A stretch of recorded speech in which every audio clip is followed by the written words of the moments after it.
the 11th Annual Golden Apple Award. First of all, I'd like to thank our numerous sponsors listed on the back of the programs, and especially Hillel. Without all of their support, we definitely would not have been able to pull this event off tonight. And thanks to the Apple Food Corporation, who 11 years ago founded this incredible tradition here at the University of Michigan. I'm truly excited to be here tonight because the professor being honored is absolutely in a class of his own. What I think is one of the most amazing things about the Golden Apple Award is that it is 100% decided by students. The Shout Committee, all made up of students, looks at certain criteria when reviewing the nominations. We were looking for a professor that truly has a passion for teaching, a professor who cares so deeply about the subject being taught that he conveys that passion to the students, and they in turn develop a passion for learning that subject. A professor that walks into class every day and truly teaches his lectures as if it was his last, and the students feel that they are truly getting everything they can from this professor for a full hour or hour and a half. And as you'll see and hear tonight, it is very evident that Burton exudes all of these qualities. This year, I'm proud to say that we received more nominations than any other year in the history of the Golden Apple Award. Students were very adamant in their desire to express their affection they have for their professors and to express how much of an impact these professors have had on their lives, especially Burt Barnes. Here's just a small example of some of the many glowing nominations we received from Professor Barnes' students this year. Never has a professor been so excited about what he teaches. Burt's limitless energy and enthusiasm for forest ecology is inspiration to all the students. I feel a drive in his class to perform as well as possible, not only for my own achievement, but because I would hate to let him down. No one else that I've had in 4 years at this university really cares about his students as much as Professor Barnes does. Burt makes learning fun. Now I'd like to introduce Jamie Katz of Hillel, and she's going to speak on the reflections and the importance of the Golden Apple Award.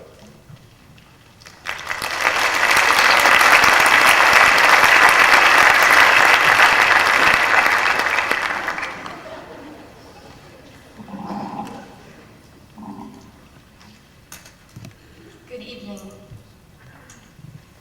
You are your own present, your own apple. Pick it from your tree. Raise it in your hand, it's gleaming, rich with stars. Claim it. Take a luxurious bite out of this present and whistle along the road of your destiny. That is one of my favorite poems by Pablo Neruda, and I didn't select it just because it conveniently talks about apples and trees, something which is fitting for this evening, but by how I came across it. It was given to me as a birthday gift by a very close friend of mine, who instead of presenting me with a card last year, gave me an artistically torn piece of red construction paper with this poem carefully written in black fountain pen on it. And being a fan of poetry myself, and being someone who would often search for poems for special occasions or to give to somebody, I understood and appreciated the time and the effort that she had to go through to find a poem. Now you may say, well, maybe she already knew it, and maybe a teacher was presenting it in class the next day, or maybe when she opened up a poetry book, it was the first one she saw. And that may be true. But what stands out to me is that she was prepared to do a much longer task for me. She was prepared to commit herself to however long it took in order to give me the gift she wanted to give me. And I think that is what separates Golden Apple winners from their colleagues, is preparation. And I'm not just speaking about preparation in terms of material or compiling a course guide or writing a dreaded exam, but preparation in terms for all the radicals, the unknowns in the classroom, questions, the challenges, the difficulties students will have with material, the moment in office hours when a student who came in to ask about a paper bursts into tears because there are personal issues in their life that they're having difficulty with. Preparation for, if you'll allow me to continue the metaphor, the bumps, the potholes, the roadkill along that road of our destiny that we can't see, that we don't know when they're coming, but we have to be prepared for. And on the other side of that is the students. My experience this year working at Hillel, in particular with the students of the Students Honoring Outstanding University Teaching Committee, was their dedication and their preparation. Because you can't honor somebody in a fitting way unless you put in the same time and respect and dedication into that honoring as they do into their teaching, as in this case, Burt Barnes does. And getting back to the poem, if we talk about those apples that we pick off of our trees, I think that many university students come to a campus like Michigan, and they've never really picked anything, let alone taken a luscious bite out of something.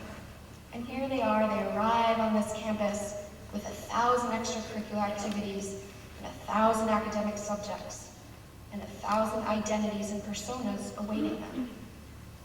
And it's overwhelming. And they feel ungrounded. And then they walk into a classroom one day, like Burt Barnes' classroom in the Dana building, and they find something to stand on. They find a teacher who turns them on to something like they've never been turned on before in their life.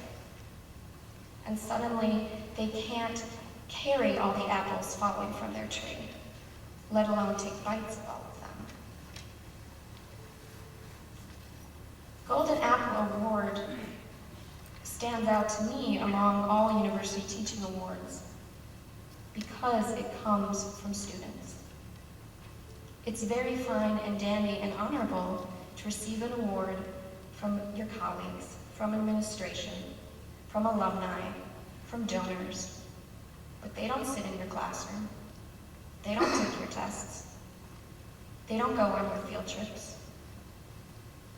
For students to form a committee 11 years ago, to find a way to toss that apple back towards their teachers is really amazing. And that hundreds and hundreds of students take the time out of their day to get online and type a thoughtful nomination like we heard from Jordan about the people that have made difference in their lives. That is amazing. And so, we have the Golden Apple Award to inspire us and inspire our faculty, and also, just like those of us whistling along the road of our destiny, to whistle to the world, hey, the University of Michigan has outstanding teaching.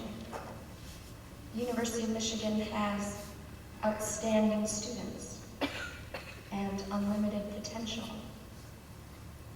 So, not having taken Burt Barnes' class, I still thank him nonetheless for his outstanding teaching and for making so many people come to this room tonight to see what your ideal last lecture will be.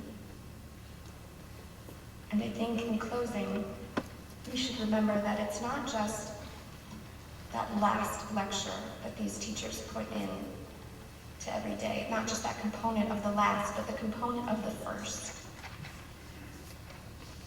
That as students, we not only enjoy the enthusiasm and the experience of a last lecture, as it describes in your program, the ideal last lecture, getting your life in order one day before you die, but their first lecture, that first time, after years of preparation, that they shared the very heart and soul of them with a group of students. We get to see that nervousness, that energy, that excitement, and that's priceless. So without further ado, I will introduce Ryan O'Connor, a student of Burt Barnes, who I'm sure can elaborate more personally on Professor Barnes' many superior qualities and what make him an outstanding teacher at the University of Michigan. Thank you.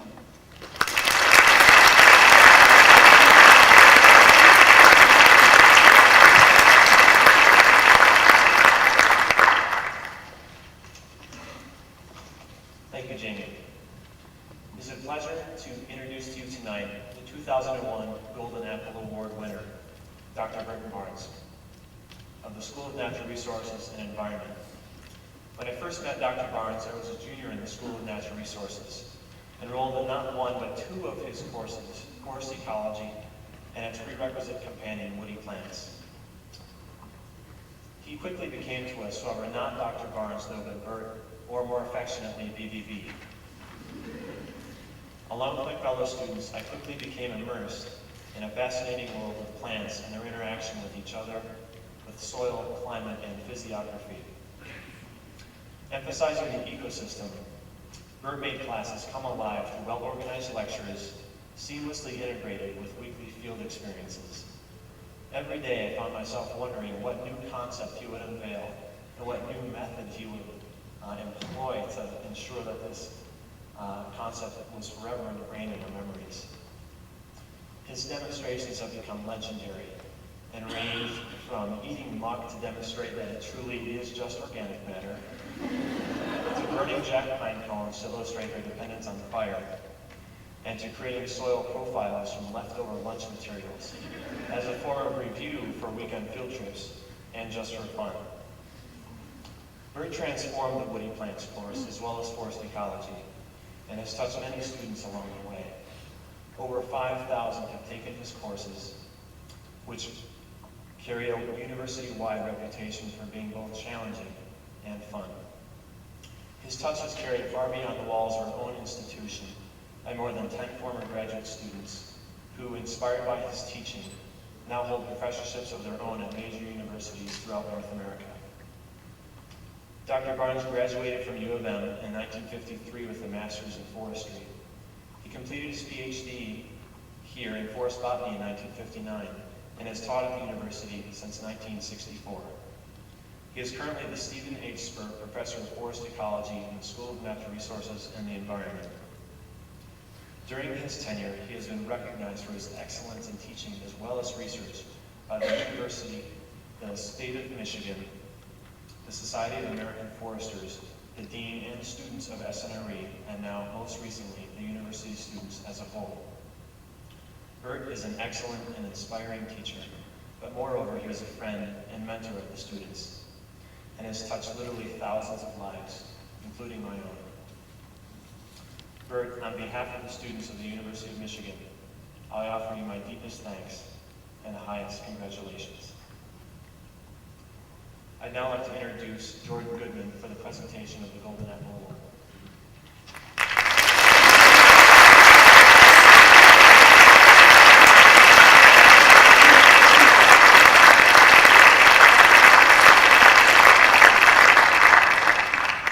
On behalf of Philo, the Shout Committee, and our many sponsors, and of course, all the students here that nominated Professor Barnes and made this possible, I'd like to present this honorarium and the 2001 Golden Apple Trophy to Professor Burt Barnes.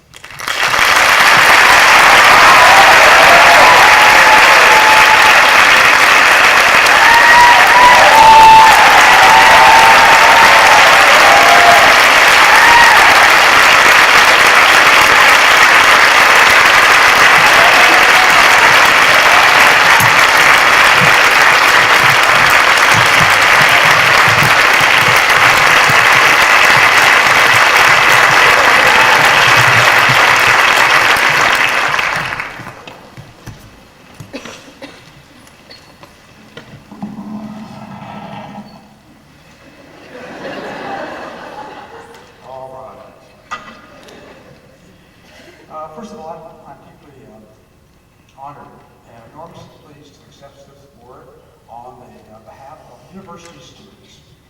I'd like to thank Jordan Goodman, as chairman, and the whole committee of Shell for their work in selecting and the long hours spent in that. That's marvelous. I'd like to give my sincere thanks to Jamie Katz, who obviously is committed and devoted to the Golden Apple Award.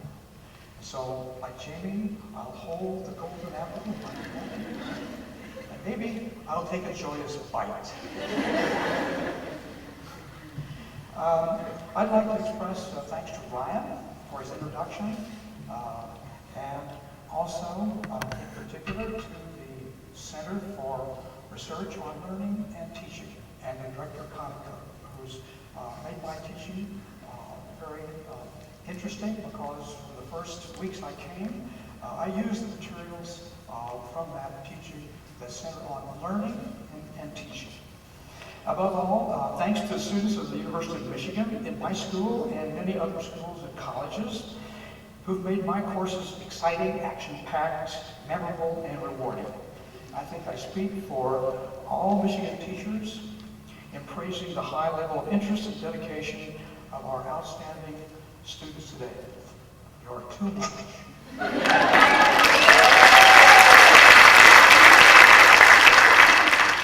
Now, people, I'd like to welcome you to this ideal last lecture.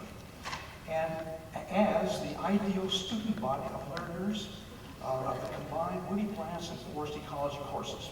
Now, I've selected key points and insights, and in my class, I call these bell ringers, but I decided I shouldn't be ringing my bell tonight, but Jim Hansen gave me the apple bell.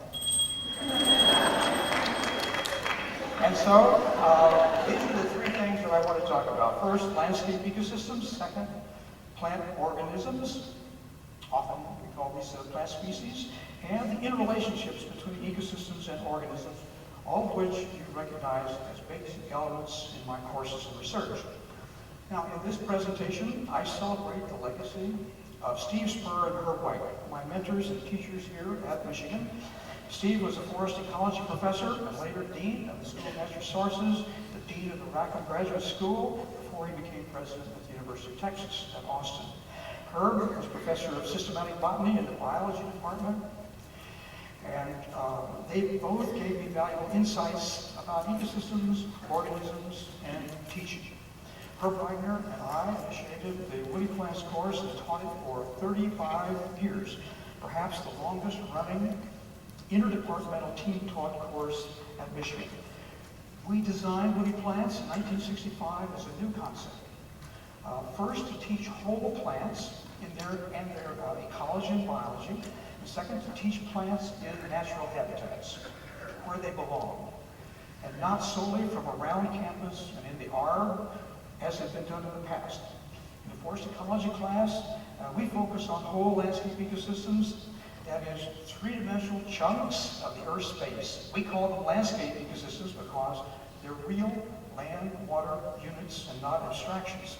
We study and sample them and their parts in the field in many different areas in Michigan and in the Smoky Mountains. Students taking forest ecology have to know their plants, so they can then concentrate on ecosystem components of geology, physiography, climate, soils, hydrology, all things that influence vegetation. Now, my emphasis tonight is on ecosystems, and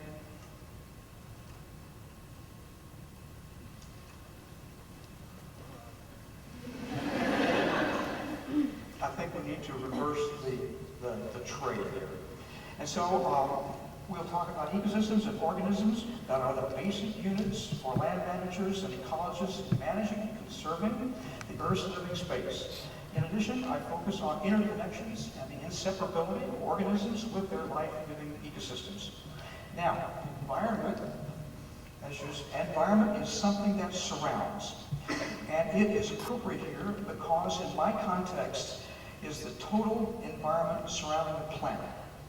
And so this is the ecosphere, or the life-filled shell that surrounds the Earth. As you see it here, the ecosphere and its component regional, local, minor ecosystems and organisms. This is the total environment surrounding the planet.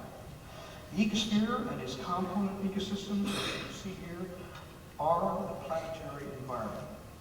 Now, I discovered this geographic or landscape ecosystem focus when I studied in Germany in 1957 as part of my PhD program. I was working on species of American aspens, and I tacitly accepted the conventional definition of ecology as the study of living organisms in relation to their environment. However, I discovered the German scientists focusing on entire ecological systems and understanding plant organisms as integral parts of them. The Germans have developed criteria to distinguish and map whole ecosystems at multiple scales.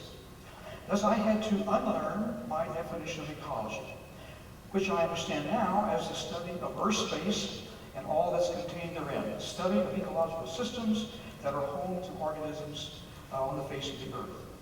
I was surprised and initially dismayed to see my German colleagues studying everything. Later, I discovered that the famous British plant ecologist Alex Watt had concluded his seminal 1947 paper about understanding ecosystems in this way.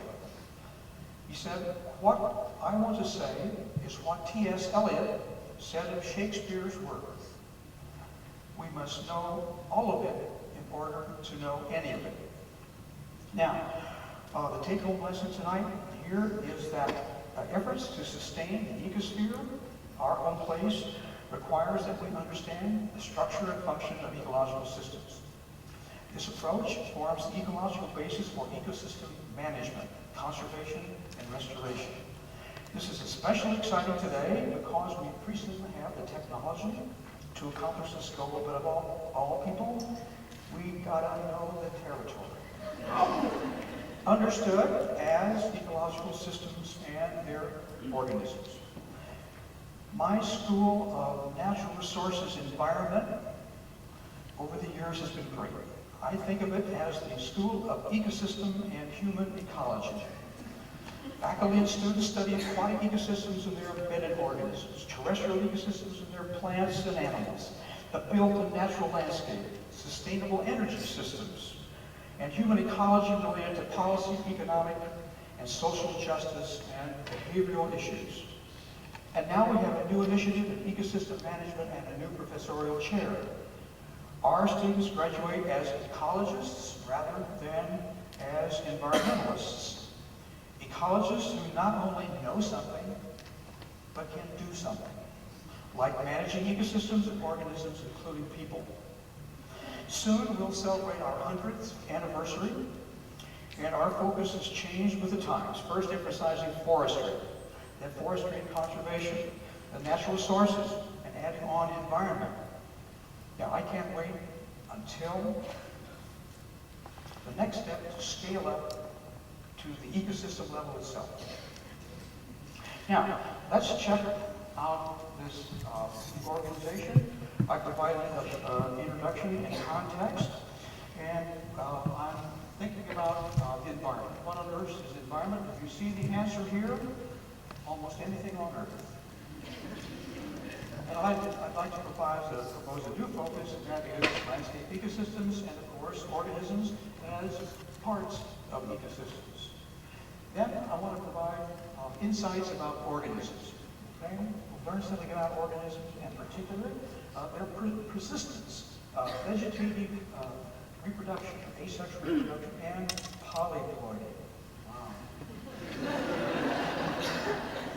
Then landscape ecosystems, okay, spatial patterns, and ecosystem applications, ecosystem organism interactions, related to aspen clones, and also our ecosystem work with the landscape ecology and the currents of the Kurtler's work. Now, I want to emphasize that tonight I have a couple of organisms right here on the center stage. And these represent a brand new polyploid species here on your left. This is the Murray birch, and I have it in the same container as one of the world's oldest organisms, an aspen clone, that occupies 106 acres in the mountains of Utah. It's probably between 5,000 and 5 million years old. There's an extremely old plant, Here's a plant that's 50 years old, a brand new species, maybe the rarest of our woody plants today. So they share this stage here as interesting and unusual types of plants. Now, the answer to the question, what on earth is environment, is that, as we saw, environment is almost anything on earth. And in fact, it can be the earth itself. Environment is a good English word that allows us to use it in very general or specific ways. And that's very good. I use it in various situations, but it's applied in many different ways and hard to pin down. The word itself means something that surrounds an object of importance, usually an organism or a group of organisms, often humans. Often this is interpreted that the organism possesses the environment, as in, this land is your land, this land is my land. I'd rather be singing from Oklahoma. I know I belong to the land, and the land I belong to is your land. Because it's a weak word, fuzzy and elastic with potentially endless meanings, it is inadequate as an operating principle to deal effectively with human-caused problems that have spread across our landscape. Here are just a few problems. Environment is a weak word derived from the French verb to encircle, to surround, to enclose. It directs attention from itself inward, implying that it merely surrounds some central thing of greater importance, usually an organism or a species or a group of organisms. Thus, it's something peripheral, suggesting that it not be taken seriously. However, the atmosphere, the climate, the soil, and the water, the quote, abiotic, or seemingly dead parts of what plants are embedded in need to be taken seriously and a focus for study and understanding. Organisms depend on and are sustained by these interacting ecosystem parts. Second, because the environment can be usefully applied to every organism and every part of every organism, such as tree crowns, tree flowers, and tree roots. And at different times of the year, it is thus an elastic concept that is difficult to nail down. Because plants are ephemeral and animals have wandering proclivities, environment defined by organisms is elusive. Now also, thirdly, I should mention that the words environmental and environmentalist have taken on certain political connotations to judge by the recent election. Because plant and ecological rather than an environmentalist approach, I think, is well advised. Thus, a stronger, more objective, and less elastic concept is needed to characterize the setting in which humans and other organisms live and are sustained. So, I suggest the geographic or landscape ecosystem as the primary focus. Within ecosystems, organisms are studied and understood as key interacting parts. In practical terms, it means that we never just deal with organisms, but always and necessarily with ecological systems of which organisms are notable and interacting parts. Now, so the 20th century focus, I suggest, is what's important today is to change our understanding of the world to focus on ecosystems rather than on individual species and organisms that are parts of them. Obviously, of course, organisms are then studied and understood as inseparable parts of these ecological systems. Now, what's an ecosystem? People, as you know, landscape ecosystems are layered three-dimensional segments or chunks of the Earth's surface. An ecosystem is a topographic unit, a volume of land and air plus organic contents extended spatially over a particular part of the Earth's surface for a certain time.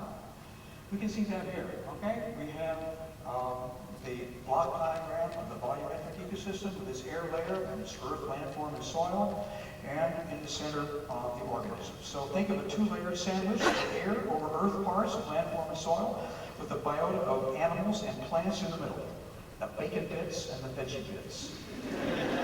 Examples are a lake, a bog, a marsh, a swamp, a landform-based forest, south side of a mountain slope, all three-dimensional units. An ecosystem isn't an organism, isn't a superorganism, but an entity above and beyond the organismal concept. Now, here's an example of a local ecosystem illustrating composition. Composition are the trees, and those small trees representing shrubs, and animals like the bird and the rabbits you see there, and also the microorganisms, okay, the soil microorganisms, fungi, and bacteria. And we define ecosystems by these organisms, and we normally think of what we can see. So we see things to pieces and fragment things, so we see these obvious things. What we also must recognize is that the soil organisms, and new work discovered by Don Zach, is that the microorganisms are also distinctive parts in the below-ground environment of our ecosystem. We also have ecosystem structure. Note the layered structure of air, atmosphere, over the landform soil, and organisms here in the center.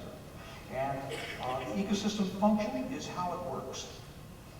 It's based on specific structural parts. The cycling of carbon is shown here in the vertical plane, where carbon and carbon dioxide enters the plant crowns, converted by photosynthesis to simple sugars. These are burned in respiration in all living plant cells, providing energy for plant growth and maintenance of its parts. Here's the fixation of carbon from the atmosphere. CO2 is then released by roots and organisms, microorganisms of the soil, completing the cycle of carbon function. Similarly, water and nutrients are circulating distinctively through ecosystems based on the particular structural parts of air, organisms, and soil. So as we see here, plants and other organisms don't stand on their own. They evolve and exist in the context of ecological systems that confer those properties called life. Now, here we have two ecosystems side by side, adjacent to one another, on an upper slope and a lower slope, as we see them in forest ecology in the field. They differ in structural layers, their composition, and their function. See big differences in their position, slope, upper, lower, and in the vegetation as well. Now, note that we can distinguish these ecosystems even though they're in a continuum. Now, what's required in management and conservation is a definable unit. So note in this diagram, the dotted line, that we can carve these units out of the spatial continuum in which they exist. We delineate and map them for use in management for water, wildlife, recreation, wood fiber, for conservation, and for restoration. Some ecosystems have relatively sharp boundaries and others don't. But I'm asked, can you really do that? Isn't this an illusion? Well, I have no problem with this important question because I've been forced by Steve Spur to do a similar thing with aspen trees years before. Now, many woody flowering plants are clonal organisms with thousands of stems spreading spontaneously over and under the landscape. They have indefinite boundaries. The basic unit for many woody flowering plants isn't a separate and distinct individual, like a pine tree. The basic organismal unit is a multi-stemmed clone. Years ago, Steve Spur had this crazy idea that what people called groves and thickets of aspen were actually genetically identical stems, called ramettes, all interconnected on a single root system, a clone. So it became my PhD project to test this hypothesis and develop methods to distinguish and map clones occurring in aspen stands, as you see here in Colorado. And similar in Michigan. I did this for these unconventional plant organisms. I used many morphological characters, and especially the processes of spring, flushing, bud bursting in the spring, and fall coloration. Similarly, we've been able to define, distinguish, delineate, and map ecosystem units in the landscape, just as we can distinguish and map the units of some clonal organisms. So look at here, here's a physiographic diagram, and we can look at these ecosystem units starting 1, count them, 2, 3, 4, 5, 6, 7, 8. 8 different ecosystems based on the topography, the soil, vegetation, and climate. The German and Canadian ecologists independently developed these methods in the late 1940s and 1950s. Actually, distinguishing landscape ecosystems is easier than distinguishing clones of many plant species. In summary, just as the clone is the basic unit of many flowering plant organisms, the ecosystem is the basic unit of nature. And just as for unconventional clone organisms, by careful and systematic characterization of their parts and their processes, we can distinguish, classify, and map ecosystems and thus provide an ecological framework for ecosystem management and conservation of spaces and species. This is done routinely by students from my classes.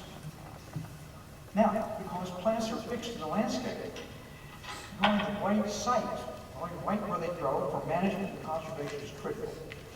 You simply have to know the terrain. You have to know the landscape. You have to know the site. You have to know the territory, okay? However, times change, ideas change, technology changes all the time, and even administrations we've seen change. It's always different. Nevertheless, the one constant is that you must know the site, the stable features of the landscape. In Germany, 150 years ago, Forstmeister fire became famous for emphasizing and enforcing the iron law of the site. You foresters will obey the iron law of the site. Now, today's classes, you won't get far with the iron law of the site.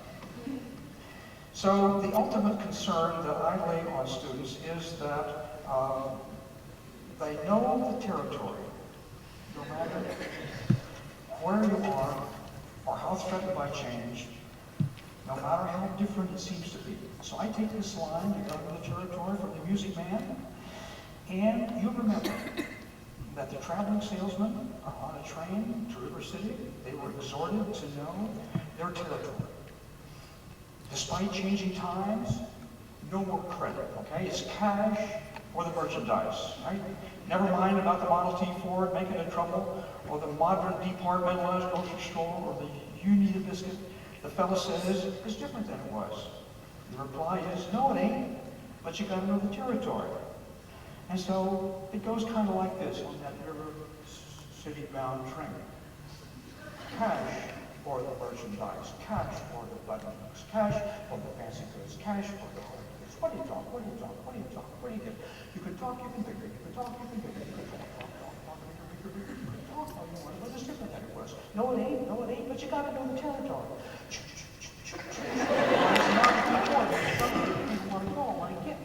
Want to get up and go 7, 8, 9, 10, 12, 14, 22, 23 miles from the county seat. Yes, sir. Yes, sir. Who's going to patronize a little bitty 2x4 kind of store? Hate the Model T at all. Take your gander at the store, at the modern store, at the present day store, at the present day modern departmentalized grocery store. What are you talking? What are you talking? What are you talking? What do you get it? You can talk, you can figure. You can talk, you can figure. You can talk, bigger. You can talk all you want, but it's different than it was. No, it ain't. But you got to know the territory. Why, it's a you need a biscuit made the trouble. You need it. But the crackers in the package. You need a biscuit in a airtight sanitary package with the cracker. They're obsolete. So, you can talk, you can figure. You can talk, bigger. You can talk all you want, but it's different than it was. No, it ain't. But you got to know the territory.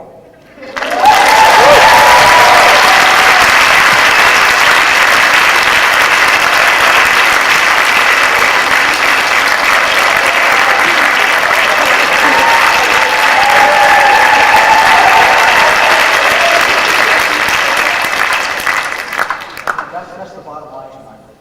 Whatever your territory is, in English language, or in mathematics, or in geology, you have that territory, and that's important. But that wrap is kind of like what's happening today. Think about the Ford, think about the SUVs, think about the Explorer, Model T, okay? Think about the department stores, the Kmart's, the Walmart's, the Myers. Think about the packaging, okay? We have the same situation. So it's not all that out of date. Okay, let's look at organisms. Organisms, the apple tree. Here, I'm going to hold the apple for changing. The apple tree illustrates two key things about plants, people. How they persist and how closely they're related to the native ecosystems that support them. Now, fortunately, I have a golden apple right here. Now we teach the apple in the woody plants course, and the blossom of the apple is the state flower, not to be confused with the state wildflower. State flower of Michigan. Now I want you to pretend that this is an apple blossom. Sorry about that, woody plant students. Now, we must learn something tonight, and that is the way to hold an apple. This is her language demonstration, okay? This is an apple, okay? And you hold it like this, okay? Not by the peduncle like that, okay? But you hold it like this before you take a joyous bite. And that's because the flower parts are right in here. That's the flower parts. They're up. Keep your sunny side up. They're up to the atmosphere and the insects and the bees that are pollinating the apple. And that marvelous fruit develops, and people, what you bite into and what you eat is, first of all, the outer ovary wall, okay? And then the juicy inner ovary wall. Yes, let's try it. Should be the fruit of the state of Michigan. Apple. Now let's put that upright, just like that. Now, the apple tree illustrates two important characteristics of woody plants, and plants in general. First, it can easily be reproduced vegetatively by grafting or cutting. And vegetative reproduction is a prime reason for the persistence of plants through time.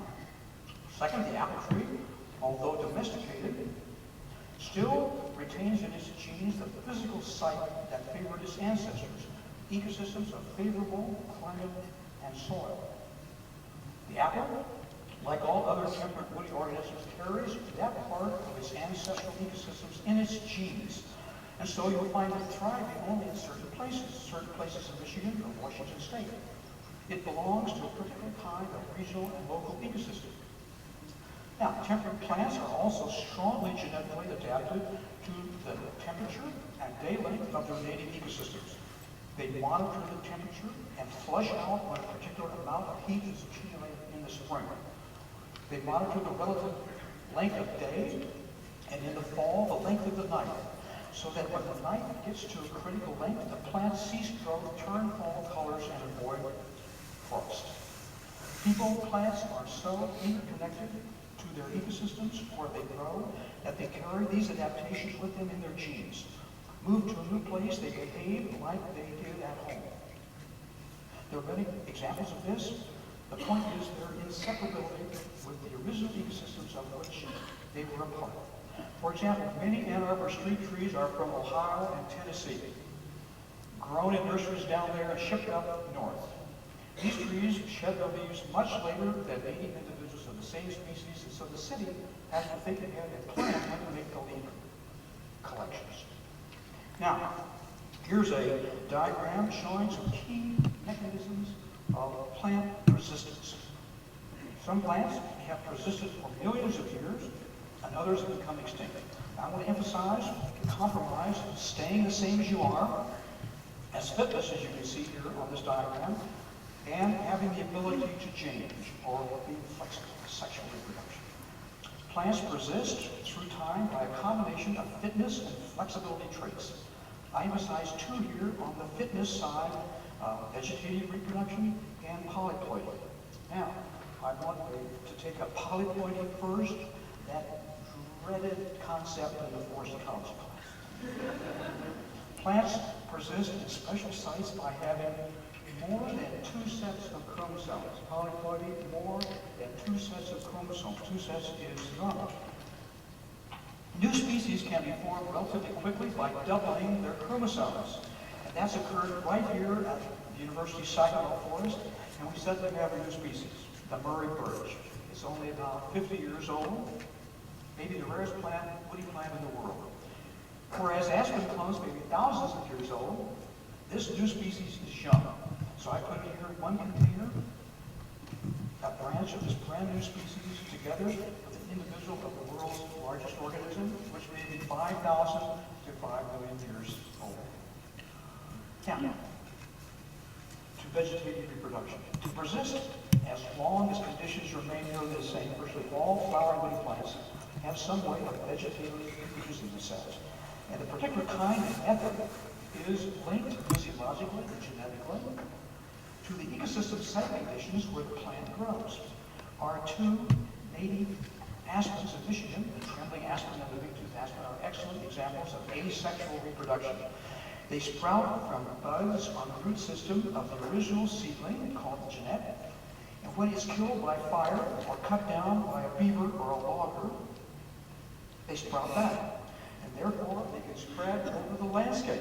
So here's an example of this clone, this aspen clone. Notice Ed has drawn for me a marvelous clone. Notice the identical shape of the crown, of the stems, and the roots. This is an organism that has sprung from the root system of the original seedling. Now, it spreads out, and you can see the smaller plants on the side as it spreads across the landscape. Without fire, without beavers or loggers to kill them, they are replaced by other species in succession, and we'll never get it back. Since aspens are worth millions of dollars to Michigan these days, we need either fire or beavers or loggers to perpetuate aspens on some of our forest lands. Theoretically, an aspen clone can live forever as long as ecological processes of fire and disturbance, and ecosystem property, as these continue.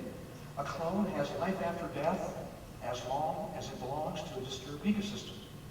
Aspen clones in Michigan are typically small, but in the West, they may be huge and thousands of years old, spreading slowly, fire after fire. Here's an aspen clone. Hundreds of stems, all genetically identical. And in the foreground, these pine trees, these jack pine trees, are seedlings. They have no way to spread asexually. The aspen clone derives from seedlings, tiny seedlings, 4 million in a pound. Notice how delicate they are. They almost all, everyone die before they can produce an established plant. Here is an aspen seedling. You rarely ever see an aspen seedling take a good look. Here's a classic picture. Here is the seedling organism, and the farmer has burned a pasture. That stimulated those buds that were down, tied in the ground on the root system to spring up again. And so you can see the entire root system of that tree there because the sprouts have come up from it. So that's the classic clonal example. Many suckers on these roots can be 40,000 per acre. And so we were interested in looking at the aspen root system. And so we excavated a clone and look at the fantastic lattice work of the ecosystem, of the aspen roots below ground. We relatively study below ground, but this has become one of the most important new frontiers to study, and you can see why, because there's much more activity below ground than often above ground. Enormous amounts of biomass, microorganisms, and all kinds of activities and processes going on below ground. Now, I looked at this frantically, and I, in fact, was able to clone myself while I was doing it. People, it's coming in England, you're allowed to start doing this, so just hang in there, okay, like an aspen clone. And so, as a young kid, then I could map this, okay, and see that there were many interconnections, but there were many stems not connected because they had been decayed, and each individual then started out sending its own root system out.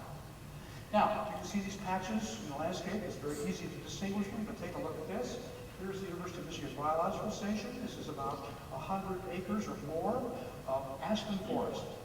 Clones all intermixed and coalesced in there. How are you going to tell those apart? That was my job. So we were able to, though, by characteristics of flushing and leaf coloration and morphology, map those clones. And here you see a clonal map, different numbers of clones on different sites. And we use the flushing of the plants. Here's a late flushing clone on the right and an early flushing clone on the left, fairly small. Very distinctive characteristics of these units. Fall coloration. Here's Herb looking at trembling aspen. A highly variable species, one of the most variable species that we have of any organism. So these were easy to distinguish. But without fire, without beavers, aspens are replaced by seedling plants like spruces and firs. here you see. So, bottom line here is that methods of vegetative reproduction occur for every woody flowering plant and in various kinds. The root column, the root suckers that we just saw, the rhizome, and the runner, and the stolons, and the layering, and tipping occur in swamps. So many of these are ecosystem specific. Layering and tipping, and then along the stream we have fragmentation of these plants. So this is a remarkable type feature of woody plants. Now let's look and see where we are in this outline. We've looked at organisms. We're going to look at landscape ecosystems, spatial patterns, and ecosystem organism interrelationships. Now, I went to Germany in 1957, and here in the southwestern German state of Baden-Württemberg, I discovered them doing amazing things to distinguish ecosystems at a very broad level. Here's the state that they distinguished these regional landscape ecosystems, and you can see these units very easily. This is along the Rhine River. There's virtually the watershed of the Rhine River as a huge ecosystem. There's the Black Forest, you know that. Again, this is a region ecosystem all here. This is the watershed of the Neckar Valley. Here's a limestone plateau, and here's glaciated terrain with several districts. We call these large units regions, and then here are 1, 2, 3, 4, 5 different subregions. They call them districts. So this is the way they stratify these hierarchical units in the landscape. 1950, okay, they were doing this. They worked for over 45 years doing this type of work. This is a very local ecosystem, okay? Ecosystem type showing fantastic variability at the fine scale level. Now the Germans may be able to manage at this level, but in America we have to manage perhaps at larger levels. So we have different kinds of ecosystems at different scales. But this was going on long ago.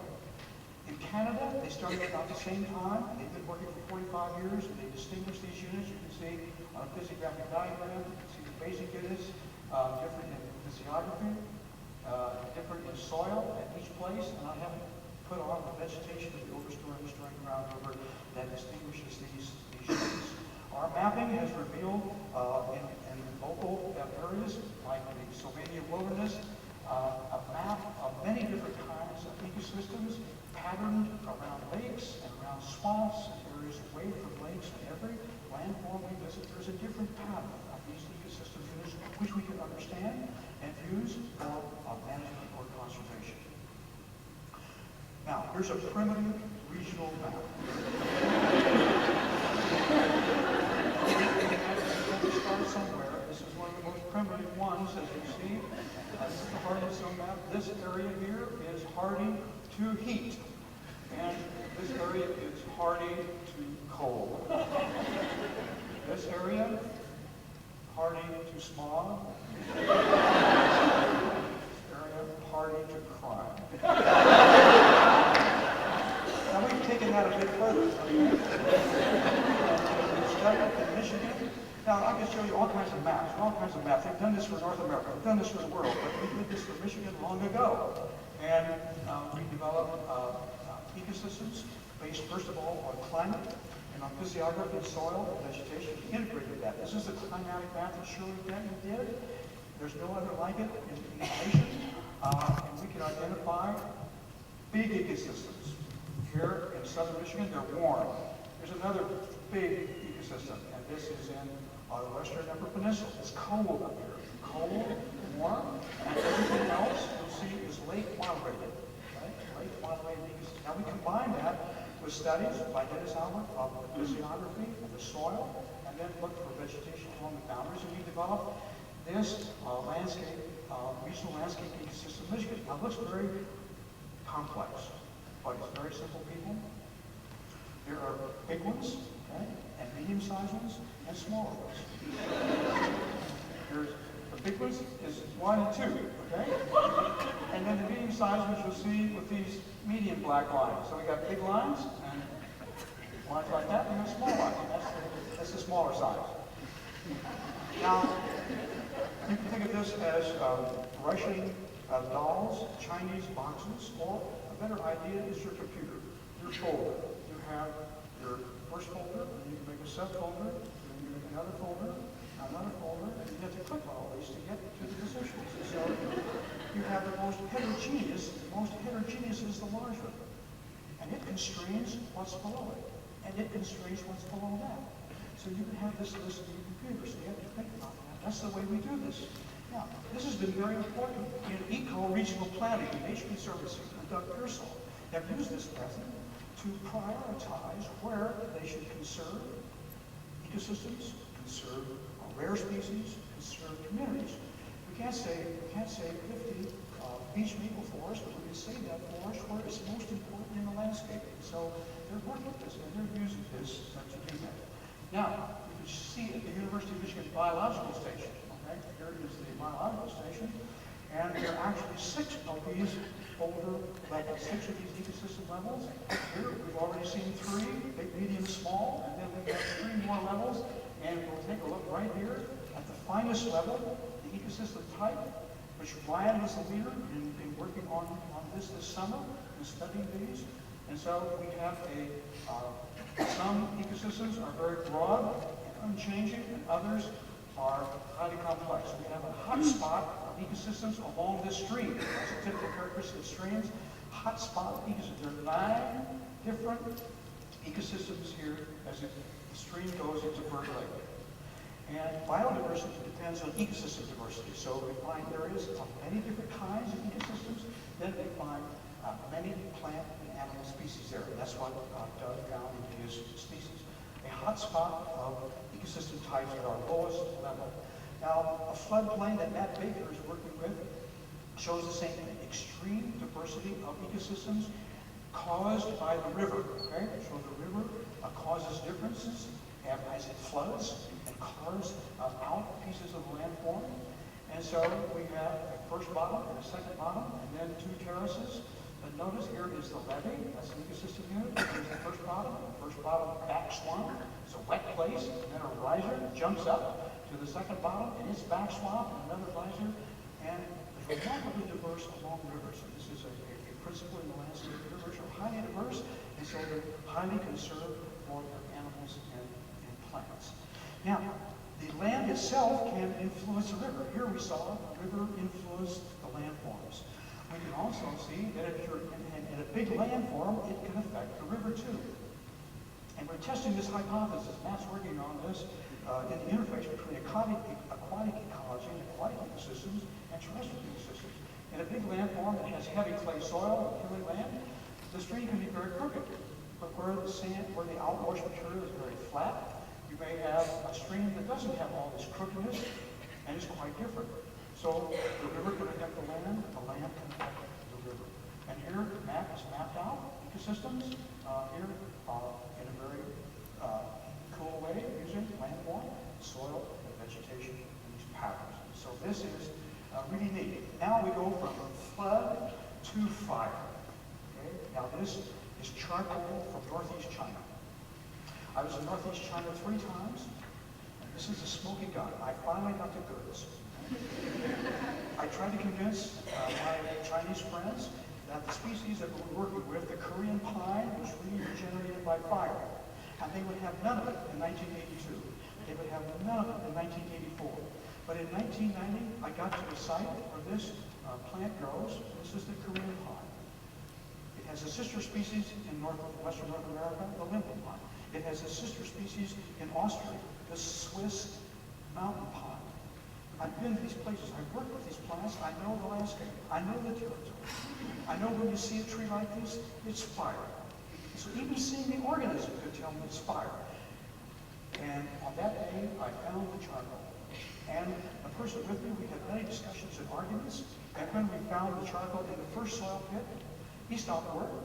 He spent the rest of the afternoon digging all around this area. So he dug all up and down these slopes on a south slope, okay? A good place for fire. And he found bushels of charcoal. This changed his scientific life. So we developed about 10 years of papers and studies that he could do, now recognizing that fire is important.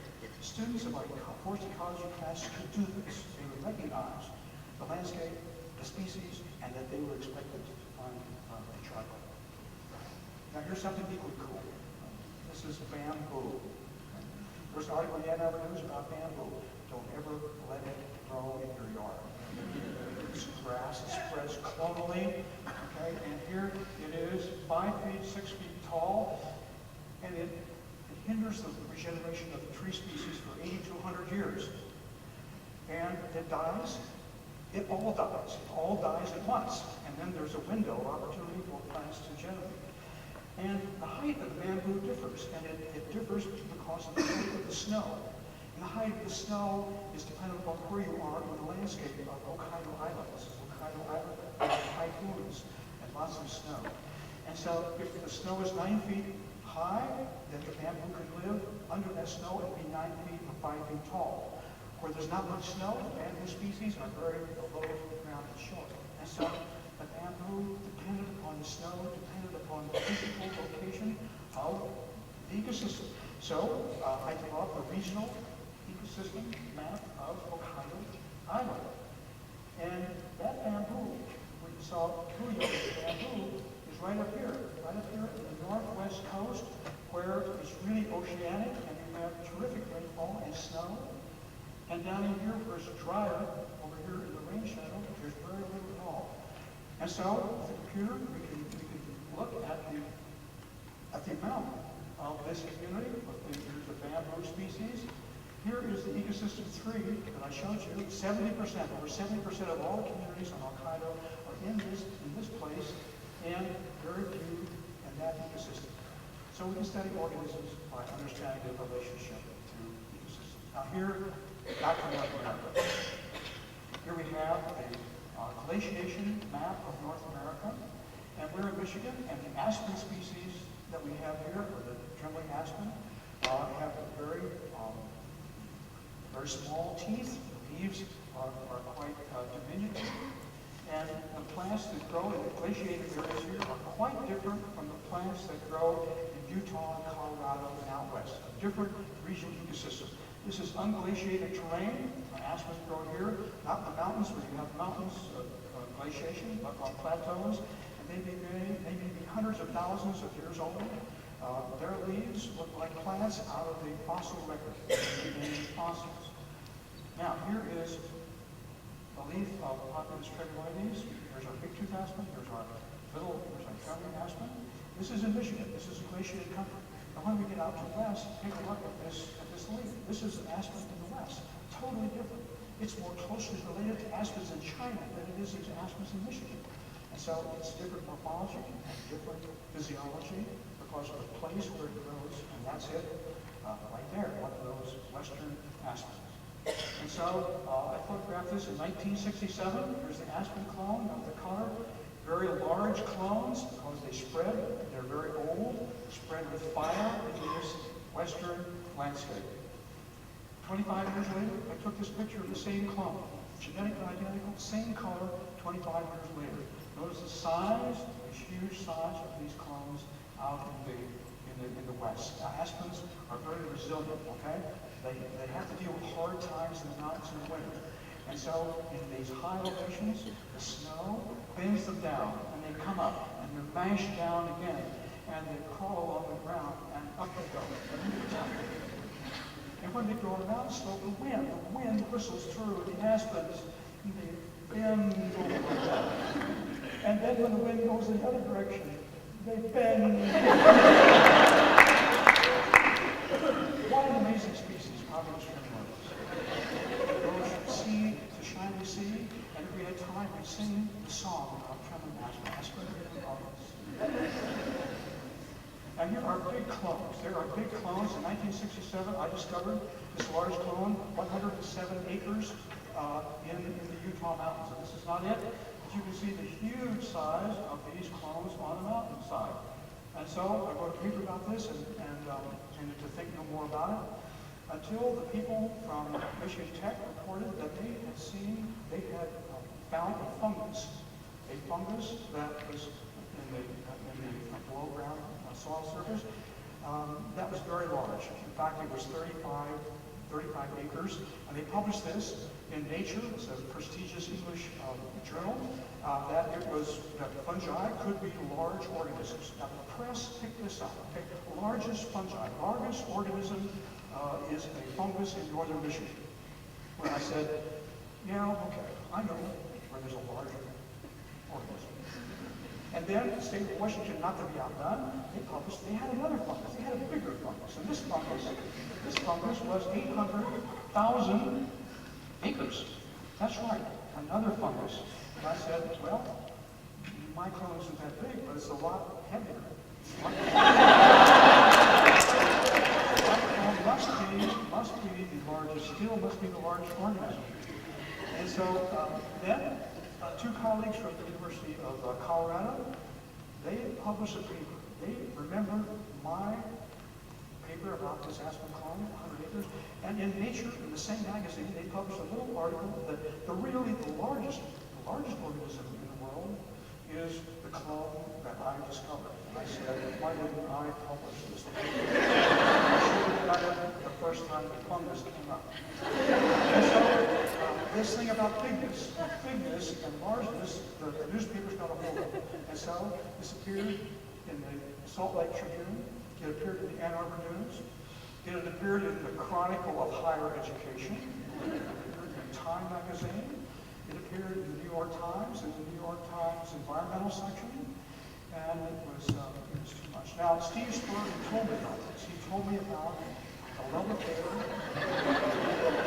affair Americans have with bigness. You'll see it everywhere, okay? If you don't get anything from this lecture, take this home.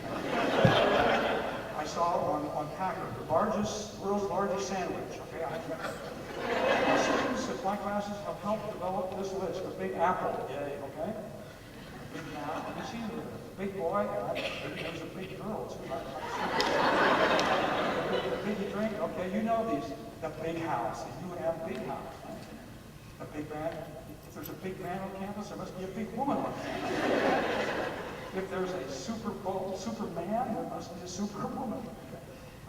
There must be, we just had the Super Bowl. So we had this contest of the world's largest organism.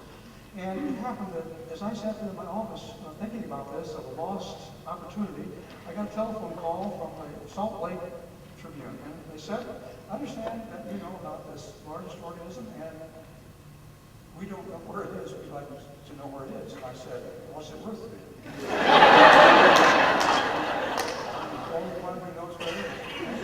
The next day, a week later or so, I got a call from the Fish Lake National Forest saying, we understand that the world's largest organism is on our national forest, and we'd like to know where it is. And I said, okay, you give me a summer home on the slopes of Fish Lake and the Shivers. And the camper, and I usually bring my little telephone, and I usually get the call. Oh, here's the call. It's from the Colorado professors. They want to know where the largest organism is. So this is the idea of the huge organism. And there it is. Okay? Here's the world's largest organism. 13 million pounds, okay? 50,000 stems, and that was 1967. Okay? And here it is, all along Fish Lake. I just got an email message today from two students in forest ecology who visited this clone and thought it was magnificent. Here it is, along the road.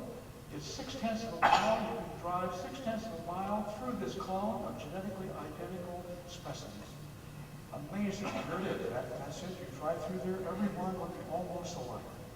Fantastically large clone. But the Forest Service is cutting it down for fuel wood, people, for fuel wood, the largest organism in the world.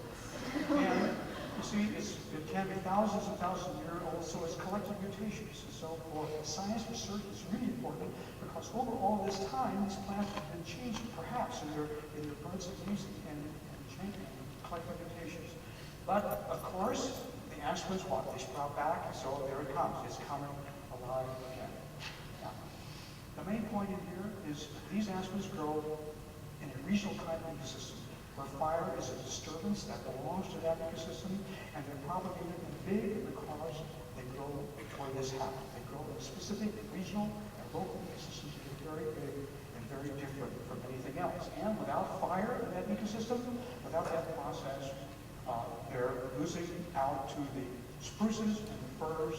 And here's a dejected Forest Service employee looking over the dying aspens. And throughout the West, the aspens are dying because of lack of fire. Last year's burns notwithstanding. And so our t-shirt in forest ecology this year is Smoky Berry. Stand up, Jane. It is Smoky Berry. The Smoky Berry says, let it burn. Okay. This is a story about ecosystems. Finally, the Curtis warbler. We study ecosystems and ecology in relation to this rare and endangered songbird, which lives in this region ecosystem, which is the high plains. The high plains in late May has frost. All this purple is where the frost is. You won't see the frost up here at the fire station. All these regions are without frost. So that bird knows just exactly where to go. Here it is, the bird of fire. And it lives, it nests at the base of these jack pine trees.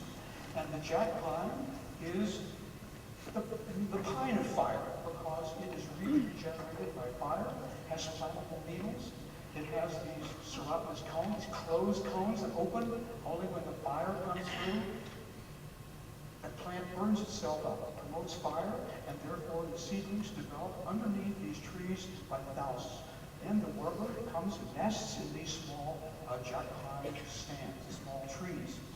The warbler flies from Bahama Islands where it winters to this regional ecosystem right there in central Michigan. And here are the management areas for the warbler, for the Forest Service, and the DNR. And so the warbler, many years of study at this end of the diagram, studying the warbler and its biology. That's related, however, to the jack pine. The jack pine and the other vegetation where it gets food. The jack pine, the height and density is related to the air temperature, the soil, moisture nutrients, which is in turn related to the landscape, to the landforms and their position in the environment. And so our focus is to start here and study the landscape ecosystems in relation to the occurrence of the warbler. Now in 1980, fortunately, there was a huge fire at Mac Lake. And this fire burned 24,000 acres in one day with the energy of 90 thunderstorms or 3 Hiroshima atomic bombs. It burned throughout this landscape, creating 24,000 acres. Half of that was prime quality habitat for the Curtis warbler. Now, some places the Curtis warbler lives only 3 to 5 years. Other places, 7 or 8 years. But it's important that we find places that can live for a long time. And here is that huge burn, which then developed young pine trees to support the Curtis warbler. Now, at first, these small trees are not suitable for the Curtis warbler habitat. This is only 40 centimeters tall at 7 years. But if you go up in the high area, the warmer area, the area with better soils, an hour difference apart here. These pictures were taken. This is 10, 12 feet. The warblers colonize this favorable environment. And so they colonize up on the high-level terrain, up here where it's warm and the soil is good with fine sand and bands. And they wouldn't think of colonizing these small jack pine areas, cold, poor soil. But after a while, this habitat is unusable. And so they gradually migrate populations to these areas as they become active habitat. So we've tracked this. And we developed, through the work of Wayne Walker, not those tiny ecosystems, but these landform level ecosystems. Ecosystems that the Forest Service and the DNR can understand and manage. And so here's the high level, here's ice contact, high level outwash, and then the low level outwash in the coldest and poorest soils here on this channel. And so over time, over 15 years, we tracked warbler 1986 through to 1997 as it's progressed from high level to low level. Okay? The warbler, an integral part of that landscape ecosystem and the jack pine forest. And so the warbler was very limited in populations for a long period of time. Only 200 birds in their singing census. And then the Mac Lake fire came along here in 1980. By 1986, the population expanded and exploded, and now these birds, what? They prime the pump and they send other birds to the plantations that the foresters and wildlife biologists use to provide habitat for the warbird now. They can't have these huge spiders, so they use plantations. But from our work, we could show the managers where they can put the plantations to have the workers stay there and occupy the land for the longest time. So that's using and understanding the landscape ecosystems, even in relation to birds and plants, so that in these plantations, they can select the right places to conserve the rare and endangered Curlew warbird. So we start at this end with geology, soil, dead stuff like that, and as it influences the soil up there, it influences jet pine, and finally, what influences the occupation of Curlew warbird. So that's the interrelationship, the inseparability of bird, plant, and landscape. Now, in summary, plants and animals don't stand on their own. They evolve and exist in the context of ecological systems that confer those properties called life. The focus on landscape and waterscape ecosystems provides an important ecological basis for ecosystem management, for conservation, and for restoration, the job of all of us in the 21st century. So people, you know what I'm going to give you as marching orders. Okay?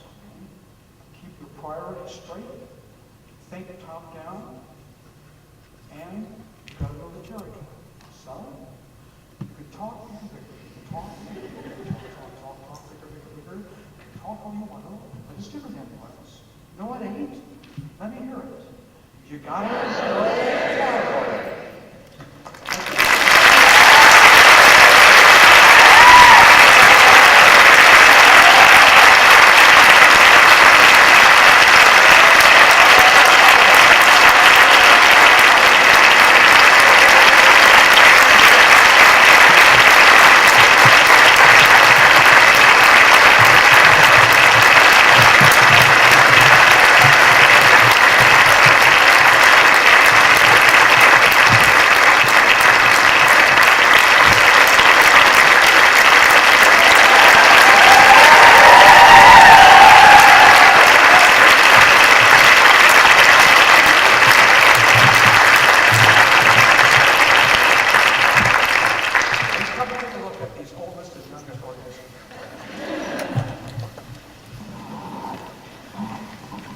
I've never taken a ecology class, never environment class or anything like that, so I didn't truly know what to expect. But I can honestly say I was extremely surprised to get a rendition from the Music Man.